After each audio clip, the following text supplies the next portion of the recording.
Yun, no? Naispatan natin si Choco ng Parkland. Idol ko to nung bata pa ako eh.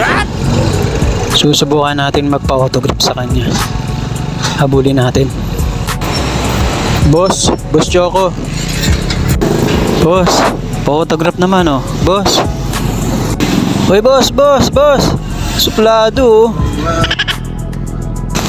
Mahihain pala to si Boss Choco mga ka-super. Okay lang, baka nabigla lang siya sa akin.